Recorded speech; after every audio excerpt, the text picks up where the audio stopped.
नमस्कार। चलिए आज एक ऐसी प्राचीन प्रथा की गहराइयों में उतरते हैं जो सत्य और वचन के इर्द गिर्द घूमती है, सत्यनारायण पूजा। लेकिन इससे पहले कि हम आगे बढ़ें, जरा इस सवाल पर गौर कीजिए।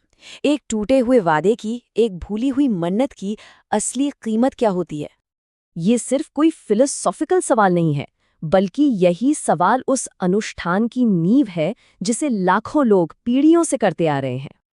तो आइए इस अनुष्ठान के बिल्कुल केंद्र में चलते हैं। सबसे पहले ये समझते हैं कि आखिर सत्यनारायण हैं कौन? और इसका जवाब, पता है, उनके नाम में ही छिपा है।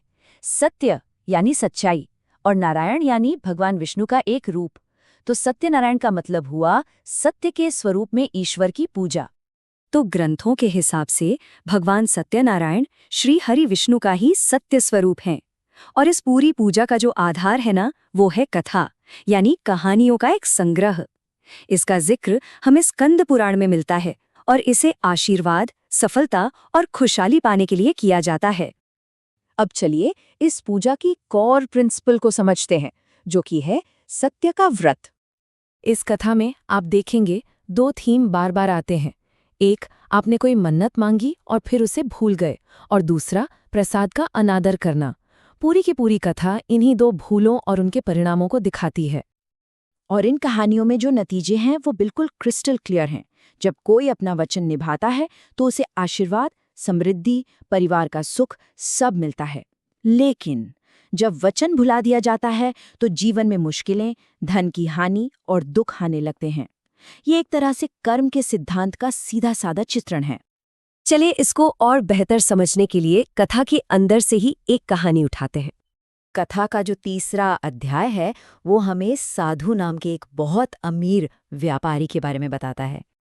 तो हुआ ये कि उसने भगवान से संतान के लिए मन्नत मांगी और वचन दिया कि जैसे ही मन्नत पूरी होगी वो पूजा करवाएगा।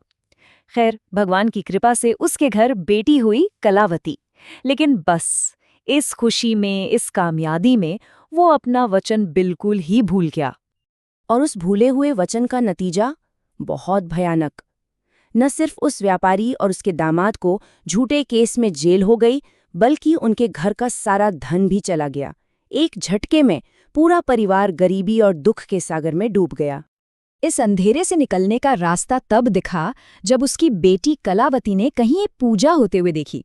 उसने झट से घर आकर अपनी माँ को बताया और फिर माँ बेटी ने मिलकर पूरी श्रद्धा से ये पूजा की। और कहते हैं कि उनकी भक्ति का असर देखिए, भगवान प्रसन्न हुए, राजा को सपना आया और उन दोनों को रिहा करने का आदेश मिला। और इतना ही नहीं, उनकी खोई हुई दौलत भी उन्हें वापस मिल गई। तो आखिर ये अनुष्ठान किया कैसे जाता है? आइए इसकी पूरी प्रक्रिया पर एक नज़र डालते हैं। इसका प्रोसेस काफ़ी सिस्टमैटिक है। देखिए, सबसे पहले पूजा की जगह को पवित्र करते हैं, फिर गणेश जी और बाकी देवताओं का आवाहन किया जाता है। इसके बाद जो सबसे ज़रूरी है, कथा के 5 अध्यायों का पाठ होता है और आखिर में आरती के साथ प्रसाद बांटा जाता है। इस पूजा में कुछ खास सामग्री भी लगती है, जैसे प्रसाद में केले और पंचामृत तो ज़रूरी हैं ही। इनके अलावा पूजा के लिए एक चौकी, कलश, आम के पत्ते और धूप-दीप जैसी चीज़ें भी चाहिए होती हैं। तो सवाल ये उठता है कि सदियों से आखिर ये पूजा इतनी लोकप्रिय और इतनी ज़रूरी क्यों बनी हुई है? इसके पीछे जो मान्यताएं हैं वो इसके लाभों को बताती हैं। माना जाता है कि ये पूजा दुख, बीमारी सब दूर करती है, घर में धन, समृद्धि और खुशियां लाती है, यहाँ तक कि हर मनोकामना पूरी करती है। और इसका जो अल्टीमेट गोल है वो है मृत्यु के बाद मोक्ष प्राप्त करना। इस पूजा का महत्व कितना है, इसका अंदाजा आप इस बात से लगा सकते हैं। स्कंद पुराण में लिखा है कि एक बार सत्यनारायण पूजा करने का जो पुण्य मिलता है वो 1000, जी हाँ 1000 महान यज्ञों के बराबर है। मतलब इस अनुष्ठान को कितना शक्तिशाली माना गया है। वैसे तो देखिए, ये पूजा कभी भी की जा सकती है, लेकिन हाँ, कुछ दिन खास तौर पर शुभ माने जाते हैं, जैसे कि पूर्णिमा यानी फुल मून का दिन, गुरुवार और एकादशी। और आखिर में इस पूरी कथा का जो सार है ना, वो इस एक विचार में है कि इस संसार में अगर कोई सत्य है तो वो नारायण है, बाकी सब कुछ माया है, एक इल्यूजन। और यही बात हमें वापस उसी पहले सवाल पर ले आती है।